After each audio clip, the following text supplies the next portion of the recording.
afternoon and welcome, fellow artists, members and friends of Black Opera Alliance, and representatives from the opera community. We're here to discuss the findings from our first Insight Report.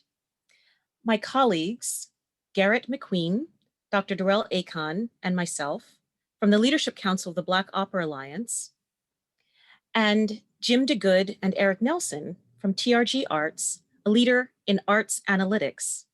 We'll discuss the findings because we are looking at the answers and responses that we got from the US opera companies as we sent them our pledge for racial equity and systemic change in opera. You are welcome to put your questions in the Q&A section at the bottom of your screen. And at the end of this presentation, we will have a time to discuss those in our question and answer session.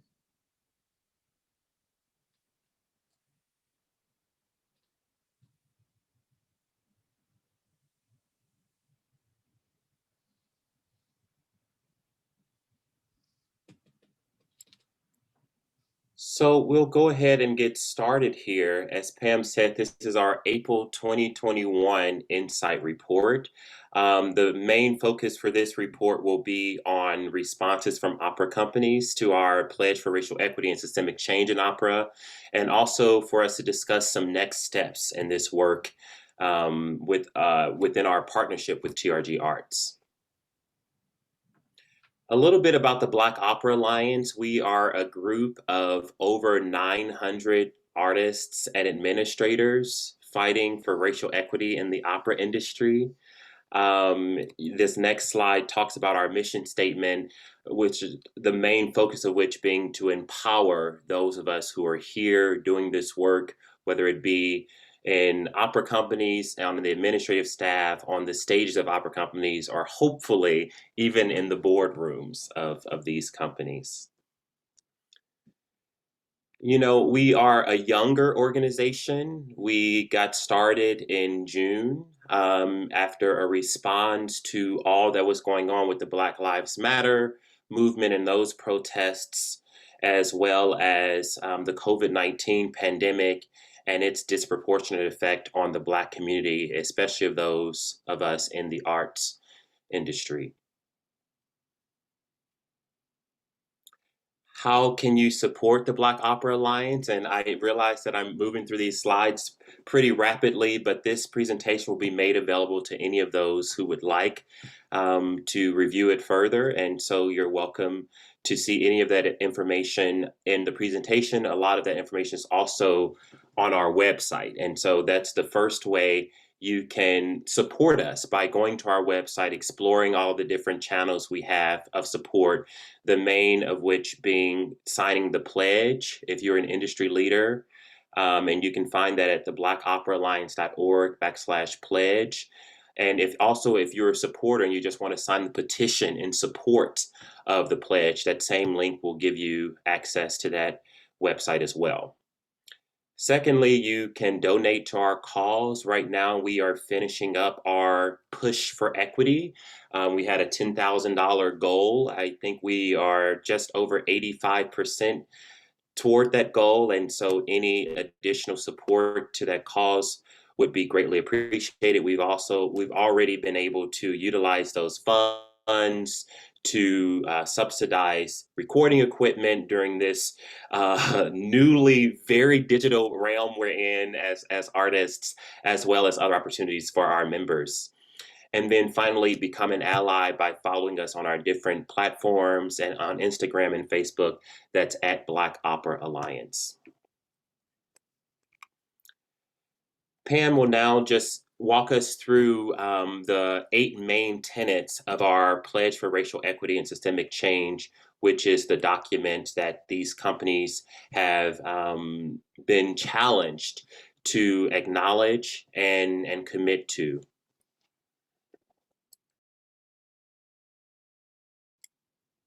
You're muted, Pam.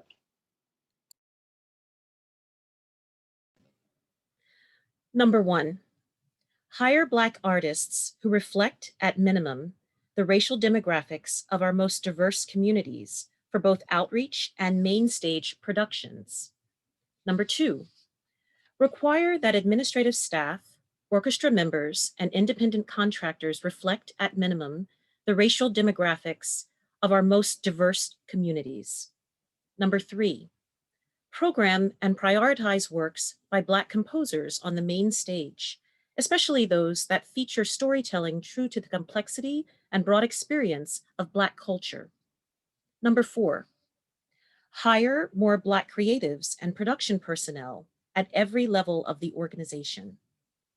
Number 5, require that visual artists undergo training in successfully preparing a Black artist for the stage. Number 6, review the organization's hiring practices and administrative policies for inherent racism and/or implicit bias. Number 7, review the board's recruitment culture and decision-making methodologies for inherent racism and/or implicit bias. And number 8, include within the company's official code of conduct a commitment to anti-racism and anti-oppression.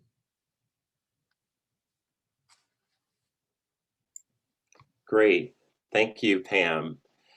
So, the next thing I want to talk about is this exciting partnership we have with TRG Arts, which started, I would say, over a year ago now, which is when I met Eric Nelson. He was a presenter at the Opera America Leadership Intensive program. Um, of which I was a participant, and I just really loved not only his presentational style, but also TRG's approach to making change in the arts industry, which is very data driven and a process by which they're able to use the data as a way to not only say what's happening, but also intuit what might happen and push companies in certain directions based on that data, which I think is so important. And as we'll get to later, it's also something that is unemotional, which I think is important when you're dealing with this sort of change that can sometimes be pretty difficult for some, not only in terms of comprehension, but in terms of being able to handle the topics with clear-headedness, and so that's what I love about TRG Arts. And Darrell, thank you so much for having us, for welcoming us to your table, and Pam and Garrett, so great to be here with you. You know, at TRG, we are such firm believers that the time for change is now, and it's not just time, but it's the action that needs to happen. And Darrell, when we met, I was so struck by one of the points you made, which was that efforts, you know, EDI efforts, equity efforts, why they haven't gotten the traction in past efforts you mentioned is because of the lack of data and benchmarking and accountability. And that, you know, spoke to us in such great ways as, you know, we are the data geeks at TRG, but we also know the power of putting the reflection on data, putting data in the spotlight, and helping to use that as a springboard for change. So to be able to be here at this table and share these data insights and hopefully see the change that we're all hoping for, that it helps us get clarity around and transparency around is also really exciting and you know, empowering for us. So thank you for having us. Absolutely. Thank you, Eric. So just quickly about the partnership, the main thrusts are, you know, we're going to track the progress of our companies and how they are able to respond to these 8 areas of barriers of work needed, especially for Black artists and administrators. But as we have seen historically, a lot of this work is going to positively benefit our other BIPOC colleagues, as well as the larger industry, because any equitable space, any just space is good for everyone, right? As we'll also have these insight reports, there'll be 4 of them quarterly, and so we'll have this one here and then 3 subsequent ones. And all the reports will be accompanied by a webinar, which is what you're experiencing now for our first quarterly report in April. And then, of course, data collection will go into more detail, but that is really going to be the main thrust of our work, getting information about what the industry is doing on aggregate level, and we will get individual data from companies, but pull that into the aggregate and see which trends appear, see which learnings we can discern from several data points, and create, as Eric mentioned, some benchmarks for this industry as we look to effect real and sustainable change in the racial equity and justice space.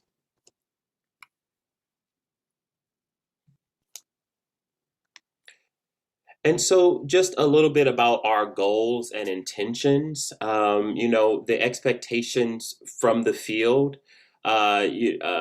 What we hope happens is that the entire field is engaged in this work.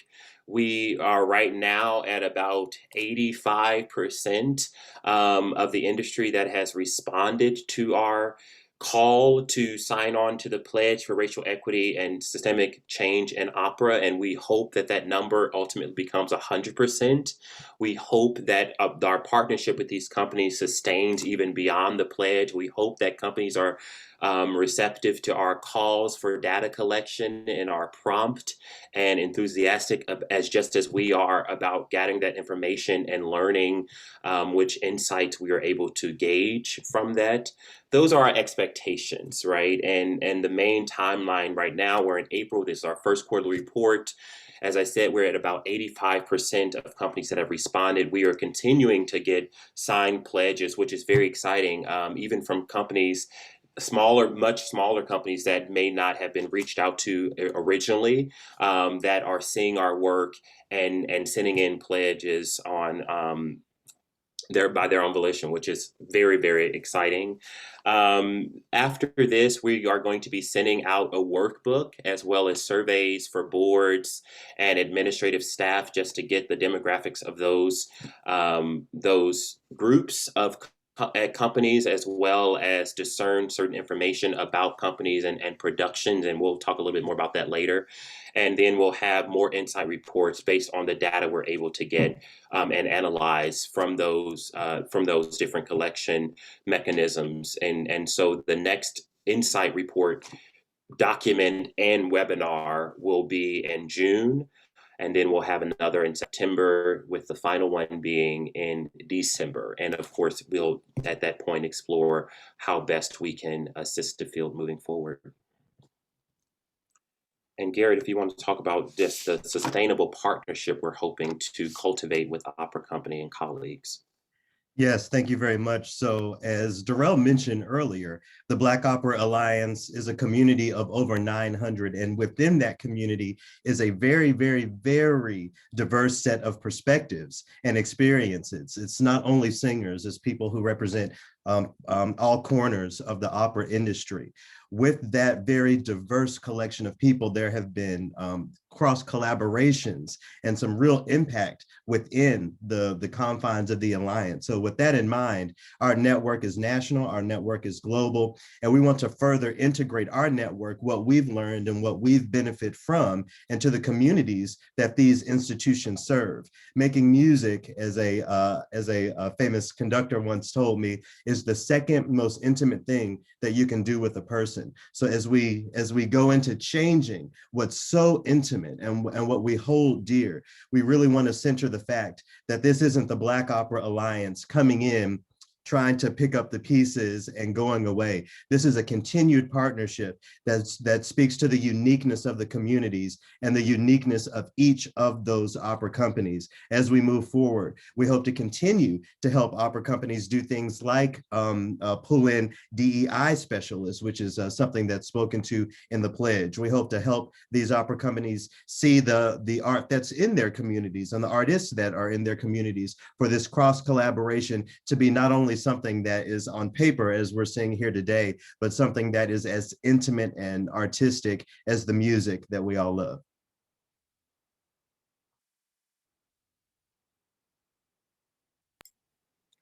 Excellent. Thank you so much, Garrett. And so now let's get to the nitty gritty, as it were. And so we'll just talk a little bit about how we're looking at this data, the data we have so far, and what the learnings we've been able to get from these analytics so far. And so the first thing to point out is that this is the concentration of the opera companies that we have. As you can see, we have decided to split up the industry, at least in the United States of America, into 8 regions, geographical regions, being West, Southeast, Plains, Great Lakes, Southwest, Rocky Mountain, New England, and East. And just for any interested parties, that little yellow sliver where the number couldn't fit, those are 3 companies in that particular region. We move forward. And so this is the pledge status. And one thing I will say is this is our data analysis based on March 10th. And so that's already a month ago now. And so we have more companies that have signed on, all of which have been affirmative. And so that's awesome. So this green bar is actually even wider than what you're seeing here. But as of March 10th, we had 44% of the industry that has responded yes, 35% have responded that they are in progress, which means that they have responded to the call, but a lot of them are in conversations with their boards, with their leadership, with their staff. There are certain points that they're trying to reconcile around their particular structures or limitations that they might be experiencing. And so those are ongoing conversations, and we'll talk a little bit more about that category because we have come to learn that this in progress category is not only the most robust, but also the richest in terms of discussion points as we understand what we can glean from the data. We have 19% of colleagues who have yet to respond. And as I said earlier, we hope that that number becomes 0%. We would love to hear from all colleagues. We feel that this call is a call for everyone, no matter where you are on the spectrum, no matter how well you think you're doing, or no matter how far you feel you have to go. This call is from over 900 Black artists and administrators, all of whom are enthusiastic to be in partnership with our entire industry on how to tackle this important work. And then we have 1% of colleagues that have said no so far, which we also want to point out we're in conversation with that company as well, and we want to change that no even up into a yes ultimately, and we are willing to do that work to stay in conversation with colleagues as we all traverse the many difficulties and limitations we might experience situationally. Slide. Great. So, these pledge status cards have been in the news here and there because folks have seen them on our Instagram and on our Facebook accounts. And so it's worth pointing out what they mean. Of course, green, as you might imagine, is pretty straightforward. It just means that a company has signed on to the pledge. And we use the terminology, the phrase signed on to the pledge as opposed to sign the pledge, because there's so many different versions of the pledge that we have approved as quote unquote signing on. And one thing I can do here, since I'm in a public space, is to acknowledge that it was Timothy O'Leary who gave us that idea of using that phrase, because Washington National Opera was one of our very first signatories and one of our very first very vocal supporters, and that's the terminology that they helped us land on, which I think is fantastic. We have many different versions of the pledge. There are revisions that have been made to our original document. There are some colleagues who have written letters that kind of trace through, outline each of the 8 tenets. And as long as we feel that the spirit of the document, the spirit of each of these tenets are responded to, and there's some commitment made to addressing those barriers, we approve them, because we understand that there's not one document that's going to fit the needs of every company in the industry. And so we also have yellow cards, which, as I said before, mean in progress, and we have red cards, which mean that the company has said no. And one thing I would say about the no category is that in order for us to publish a red card for a company, it would have to mean that we have been in conversation with that company, that they have declined to sign the pledge, and we have confirmed with them that in fact they are unwilling to sign the pledge at this time. And that's when something becomes a red card. Simply by not responding, that does not necessarily mean that a company gets a red card. But as we're moving forward and as we continue our conversation, we'll all learn that, timing is important. And so a lot of the no responses, as we continue those conversations with those colleagues, those no responses may become red cards, because we will have no choice but to understand the lack of response as an unwillingness to be in conversation with BOA at this time, and which would be an unfortunate reality. But we have to move forward with this work and not be stalled by those sorts of situations. Great. And so, there are some notable allies that we want to acknowledge here.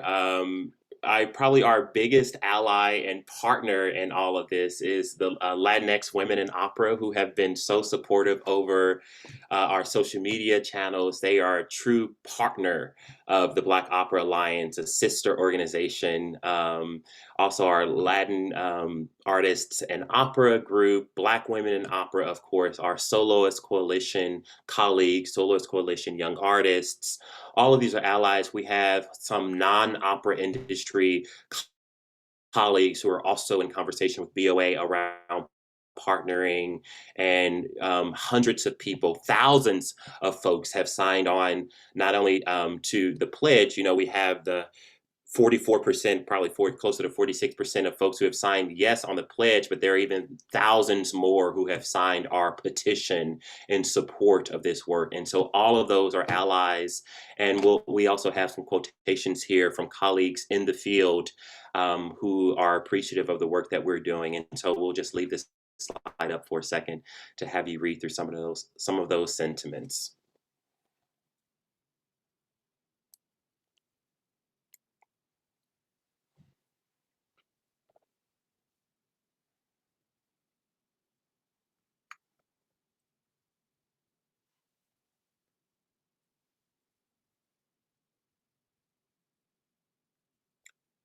Great. Why don't we move forward? And as I said before, this presentation will be available to you. And so if you want to dig more deeply into those quotations, you are certainly welcome to.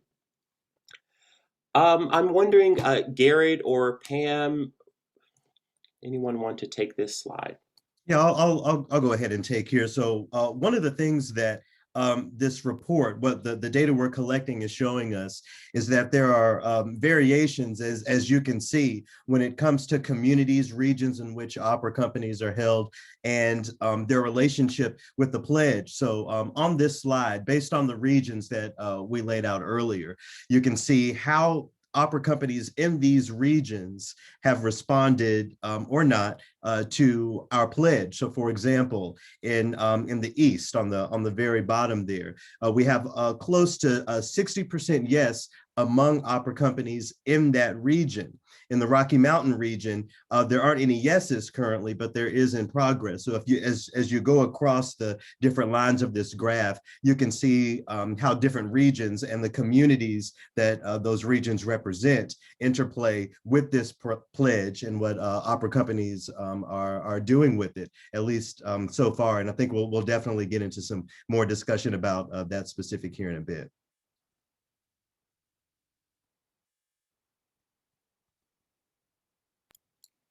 Great. And so what this slide is showing us is the population, the Black population represented in each of these regions. And so if you see this first bar is at 12%, which is where the national percentage of Black folks is in terms of racial demographics according to the census. And then each of the blue bars according to each respective region is showing how they compare to that sort of national percentage. And so you see our colleagues in the Southwest, Southeast, Great Lakes, and East regions are actually dealing with populations that are of a greater percentage of Black artists and administrators than the national percentage, and then the other colleagues in, West, Rocky Mountain, Plains, and New England have percentages that are less than that national percentage. And why we choose to look at those data points will become apparent here in this presentation, and also as we move forward, as is clear in our pledge. One of the key indicators for how one engages with equity has to do with how one represents one's community on stages, on one's leadership staff, administrative staff, boards, all of these spaces. One cannot claim to be truly racially diverse authentically unless there is some representation of the community around that company, around that organization. And so that's one of the standards, one of the metrics that we are using as we engage with racial equity. And so here is a very interesting slide that we have some. We're still unpacking exactly what we can gauge from these truths out of the data. But as you can see, this is showing you is that in the categories of yes, in progress, and no response, you see that there are the companies that are in green are those from regions with populations larger than 12%, Black populations larger than 12%, and then in blue with populations less than 12%, which is, of the national percentage of Black folks. And so what we're finding is that those regions, that those companies and communities that have percentages higher than 12%, we have the most yeses from them, but we also have the most non-responses from those companies. And on the flip side of that, from the companies that have populations of Black folks that are less than 12%, less than the natural percentage, we have that category being taking up the overwhelming amount of in progress status. And so there are some questions that come out of that, and we'll discuss those in a little bit more depth in just a few seconds here. So this might be a good place to just pause on the slide, because we want to think about the story behind that sort of in progress category. This is something internally, not only in BOA, but also in TRG and in our partnership spaces, we have continued to come back to what does it mean to see, especially these areas where you are dealing with percentages that are very low, being sort of the maybes or the in progress. Is that a matter of tackling the limitations, or what does that mean? Are there any thoughts from other folks, other colleagues on the call? One of the things that I would love to throw out specifically about the in progress status is that this isn't a medium to a good or to a bad. I certainly see it as a great status for an opera company to be in. They see our pledge, they see the things that we're asking for, that we want to see in the field, and they recognize that there are areas in which there is some updating or a little bit of improvement to be made. So if there's anything that I can make clear to everyone watching today, an in progress status is also a good status, because what that means is that people in leadership at that company have recognized some of the weak points and are willing to work with us in order to fix those things moving forward. Thank you for pointing that out, Garrett, because that also speaks to, some conversations that we've had over social media and how some of our cards have been framed. And there are certain colleagues that felt that by us posting a yellow card as opposed to a green card, we were somehow trying to shame the companies, and really the opposite. We are wanting to uplift those companies. We are wanting to gather support around those companies to help with whatever barriers there might be in their way to becoming signatories. And in fact, a lot of our yellow card colleagues have become green cards. And I would like to point out that the in progress status um, is a status that can continue to evoke conversation with us. And if there are hurdles or obstacles, questions as to how to fulfill the 8 tenets, we actually have assistance available for companies who need a third-party EDI specialist, even financial assistance, you know. So that in progress status for people who are honestly trying to do this work, um, and we understand that, you know, this may be the first time that your company has ever realized that these resources are necessary to set aside, and maybe it's not in the budget, or the personnel is just not there. Have a dialogue with us, contact us, because we have resources, we have, uh, you know, people that we can put you in touch with, and we want you to be successful in this work, and we want your company to be forward facing and into the 21st century as a diverse um, body of decision makers who put productions on the stage that reflect the larger cultural story of this country, because the country is not the same country that it was 50 or 60 years ago.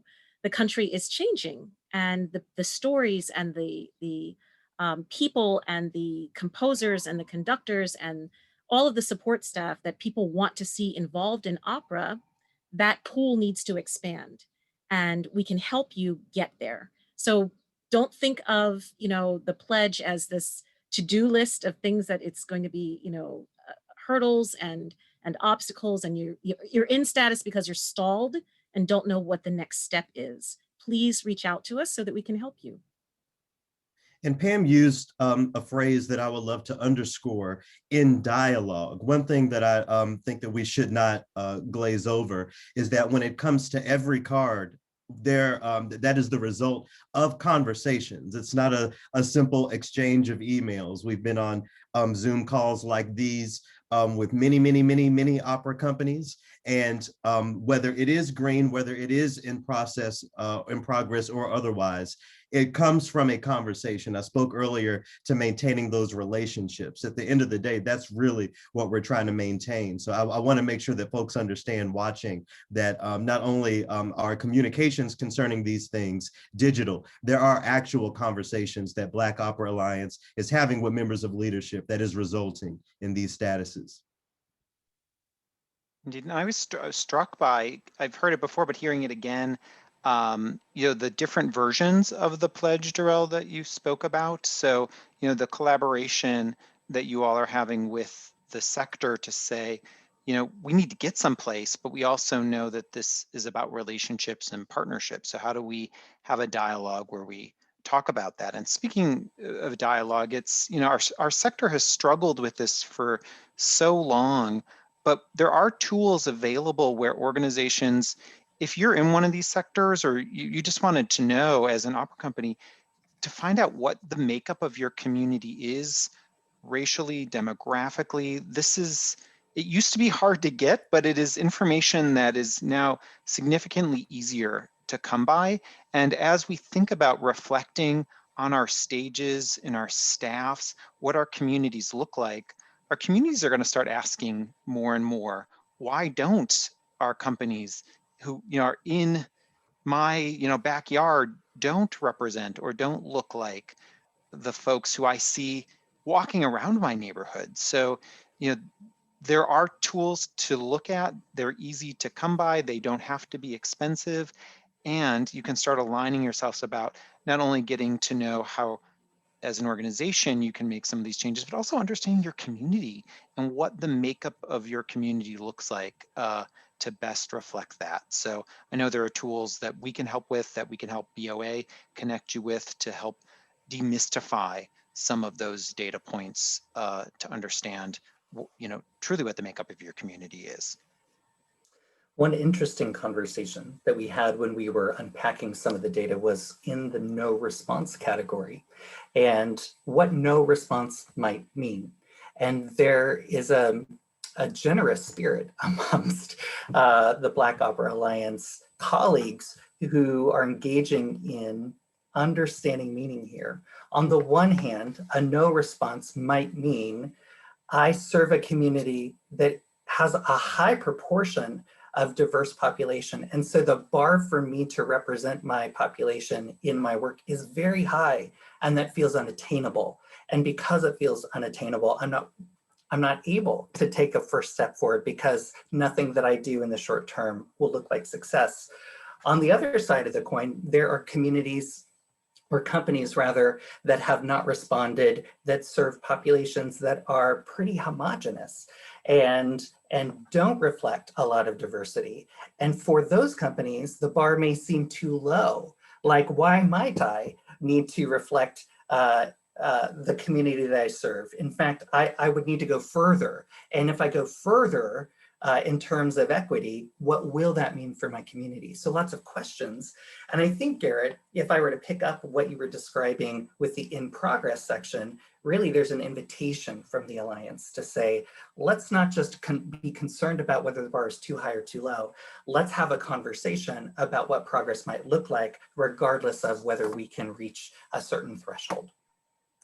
And that also speaks to much of the general nature of the tenets of the pledge. Again, we understand that it's not one size fits all for opera companies any more than it's one size fits all for any musician, you know, any singer, any music director. So in designing the pledge in the way that we have, I think we've done a really great job, as we've said a few times here, of giving opera companies the opportunity to come to the table in a way that fits them and benefits both of us. We've definitely had lots of that when it comes to this pledge. Great. So, you know, and I think the takeaway message to any companies in that no response category is please reach out to us. You know, this is not something that we've put out there that we, you know, if it's convenient that we want you to respond. Is like we want everybody to respond. We want to be in conversation with all of our colleagues, even those who feel that, you know, their barriers are mountainous. Let us be in conversation with you about how you might overcome those barriers, overcome those limitations, whether they are regional, whether they are board related, whether they are value system, mission statement related. All of these issues, as Garrett said, we've been on dozens and dozens of calls. And I promise you, it is likely that we have dealt with the very issues that you are trying to tackle. And we are looking to be your thought partners, looking to be your action partners in this work. So let's move forward with the presentation. We want to talk a little bit about the next steps of what to expect from Black Opera Alliance and TRG in this partnership. And this is especially for our industry leader colleagues in the field, because what you're going to see is that we'll be sending out in the coming days, actually, the data collection workbook. And so what that's going to look at is it's going to ask some questions around how your company at present is dealing with some of the questions that are outlined in our pledge, whether that deals with, you know, do you have a racial equity consultant? Have you been in conversation with your unions? Those sorts of pretty easily answered questions. And then we'll also be looking at the productions that are existing. And so here's just an example here that you can see. If we can go back one slide. Yeah, if you can just see here that, you know, something like operating budget for these different fiscal years are categories that we hope colleagues will provide with us, just so we can get a sense not only of what's happening regionally, but also what's happening across different budget sizes. And we put BOA there because a lot of these workbooks will come to you. If you're someone with whom we've been in touch already, the workbook will come to you having some sections pre-filled. And so we'll have your organization name, the community that we believe you're serving, and if there's a correction there or a modification needed, we're certainly happy to take those into account. And then we ask about, you know, the person completing the workbook and several other questions. You'll also see in this workbook this sort of the productions, and this section of the workbook will also come to colleagues having been pre-filled by some members of our team. And so if there are any corrections or additions needed, we'll ask our company colleagues to do that, that work for us. In addition to these workbooks, we'll also be releasing links because we want to get racial demographic information about your administrative staff and your boards of directors. And so we'll send a link for the board and a link for the staff, and these will be links that folks can submit information anonymously. And so, for the board link, you simply send this link to your entire board. You tell us how many board members you have, how many responses we should expect. Same thing with staff, and the response will all come to us anonymously, and no names will be presented. We will not ask the names of the folks submitting the information. We only want the demographic information, and none of it will be used individually. And Garrett, you might want to speak a little bit more about this aggregate piece. Yeah, absolutely. So again, the question in the many conversations that we've had with companies, one of them that's been recurring is the purpose of this data. What's really the meaning? Well, first and foremost, it shows us the challenges unemotionally, as Darrell said earlier. It's one thing to say that Opera Company A doesn't have a diverse staff or that their productions don't represent their communities, but with this really plain data, we'll be able to have a view of the ecosystem in that data-driven way so that we can know how we can be of best help and where attention needs to be put. Additionally, this data helps our community understand how we can be a help specifically. As I spoke to earlier, we represent many aspects of opera within the Black Opera Alliance. And if there are ways, specific ways in which our community can help opera organizations, whether it's on stage, in costume rooms, or anywhere in between, having this data will give us a clearer, more streamlined look at that as well. But ultimately, we believe that this workbook positions opera companies to be participants in this structural change we're trying to see as we continue to use words like relationship and dialogue. We see this as a great way for opera companies to really take a step and take some action behind all of the conversations that we've been having in opera and beyond. But yes, I do want to highlight that no data about an individual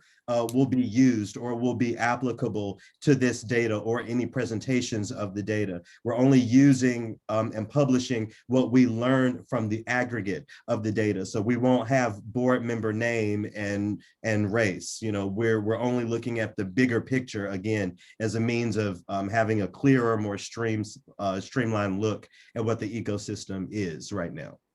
Great. Thank you, Garrett. Okay, so at this point, we are going to take some questions, and we are kind of reaching a time boundary here, and so we're going to leave the last several minutes for questions. But in case anyone would like to get in touch with us, please jot down this information. Our email is there, info@blackoperaalliance.org. You can visit us on our website, find out much more information about the Alliance, different ways to become involved, how to donate if you so choose. The pledge is also there. And then on social media, we're at Black Opera Alliance on Instagram and Facebook, and Black Opera All on Twitter if that's your jam. We'll be on TikTok at some point soon. I commit to us being on TikTok at some point. I pledge it. Okay, so maybe let's take the slides down and see if we have any questions here in these last several minutes. Let's see. I'll quickly. Please go ahead, Gary. Yeah, I'll quickly address one question. So this is from Sue. Do you have any suggestions for incorporating the BOA pledge into union negotiations? So one thing that I would like to point out, I think it's fine to point out publicly, is that even for us, the workbook has been a work in process. One portion of the workbook that existed initially and doesn't now is a section specifically on the orchestra. I mentioned how BOA is a diverse set of people people, I'm one of the many instrumentalists involved with the Black Opera Alliance, and understanding that oftentimes orchestras specifically have different sort of union rules and other things that surround productions. You won't see that in the workbook, but I do encourage opera leaders, specifically when it comes to things like union contracts and how that interplays with orchestras and maybe other stagehands, to see what relationships you have with those folks, and just to invite them to take a look at our pledge and see if there are ways that we can incorporate some of those things into union contracts in a way that is legal, of course, but ultimately in a way that benefits folks who are under those sorts of contracts and regulations. I hope that answers your question, Sue. Great. I think that's a fantastic response. And one additional layer I'll add is that their colleagues, coming to mind immediately, our colleagues, Francesca Zambello at the Glimmerglass Festival and Timothy O'Leary at Washington National Opera, who have baked into their pledges, their versions of the pledge, this idea that while, of course, we don't control our unions, we don't control our orchestras, there are myriad opportunities to be in conversation, negotiations with those entities at which time you can introduce the BOA pledge, as Garrett is alluding to, and talk about the value systems of the company as sort of a starting place of this is what, in addition to the marvelous artistry that we're hoping to cultivate with you all, we also hope to cultivate this marvelous attachment, commitment to racial justice and equity in the field. Let's see. We probably have questions for maybe time for two more questions. How is BOA learning from the EDI initiatives in other performing arts sectors? Well, I will answer that even more broadly if I can. And it's just like, I feel like a lot of my learning as a member of the Leadership Council of Black Opera Alliance is actually coming from non-performing arts sectors. I personally feel that the performing arts are well behind many other sectors, especially some of the corporate sectors, business sectors, a lot of which have put in millions of dollars in the scholarship. A lot of the main EDI scholarship is coming out of corporate land, surprisingly enough, right? And there's a lot of data that is coming out of that space, and then the EDI specialists and practitioners are kind of pulling that data and adding their own scholarship to the industry and using it and however they can. But the performing arts sector, for some reason, a lot of this information, a lot of these trends, a lot of these percentages, the attachments to data is just not being picked up as quickly as it is in other sectors. And so I personally, and I know my colleagues at Black Opera Alliance, are very excited by this recent push for not only figuring out different EDI mechanisms for companies, but also figuring out what the barriers are, what the terminology is, what the experiences of marginalized groups entail. And that really is the first step. And second step being coming to the table and engaging in what I love hearing from colleagues as courageous conversations. Let's maybe take one more here if we can. Do you have a board of directors, and who are they? Pam, if you maybe want to talk about our leadership structure. Okay, unmuting. So currently we don't have a board of directors. You muted yourself again, Pam. I don't know. You and that darn button. No, okay, all right. So we don't currently have a board of directors, but we have 5 elected leadership council members and 3 leadership council alternates. So the leadership council members are Dr. Darrell Akon, myself, Pamela Jones, Ryanne Bryce Davis, Courtney Caston, and Alicia Fox. And the alternates are Garrett McQueen, Jamie Alilaw, and Zaida Culpepper. It's a very interesting leadership structure because we were trying to get away from traditional hierarchical structures that can exclude people. And we try to be very egalitarian and do things via committee, etc. And we're working through the challenges of that. Every leadership structure will have that, but it's been very, very fulfilling to be working on the Leadership Council.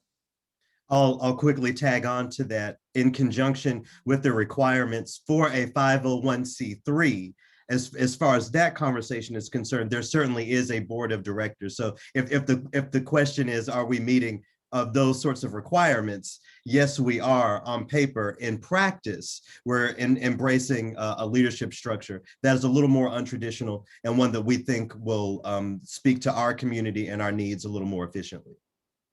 Exactly. And as we've said repeatedly, we don't want to be centered in this work. We have a leadership council because when it is required that someone speaks for the organization, there are many members who who fear reprisals. We're still dealing with that. That is still a part of the culture we're dealing with. And so part of BOA is to empower them through protection, to do this mighty work while also allowing people to be a part of our organization without having to risk losing a contract or risk being seen in a certain light because of the sort of activism they choose to engage in. But hopefully even that will become demystified and less problematic as we move forward.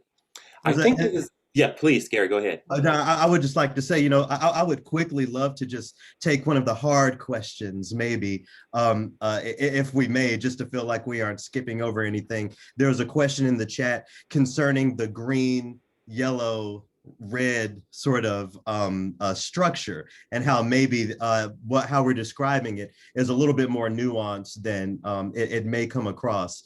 I think I know that there is intention behind everything that the Black Opera Alliance is doing. So in addition to having those green cards in a structure that we may consider like the whole traffic light thing, go, middle, stop, good, middle, bad, or whatever. There are deeper intentions. I'm so glad that I chose my wardrobe today. I just happen to be wearing this thing of the motherland here.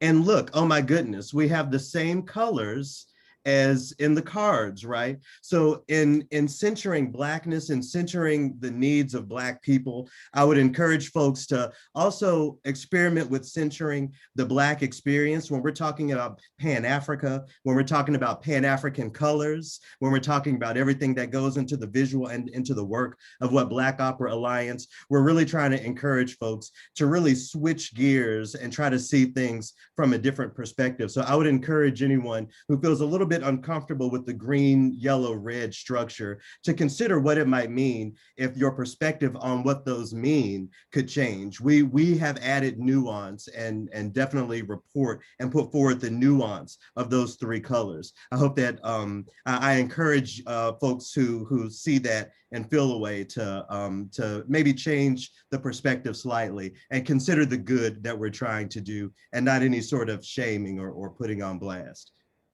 Great. Thank you for that, Garrett. And since I just see a question here that I know I can answer very quickly in terms of transparency of pledges and the revised editions and different versions, all of those will be published ultimately on our website. Each company will have a profile. Once we have more aggregate data for the industry, more learnings that we're able to publish about specifically the demographics, the progress toward different tenets of the pledge.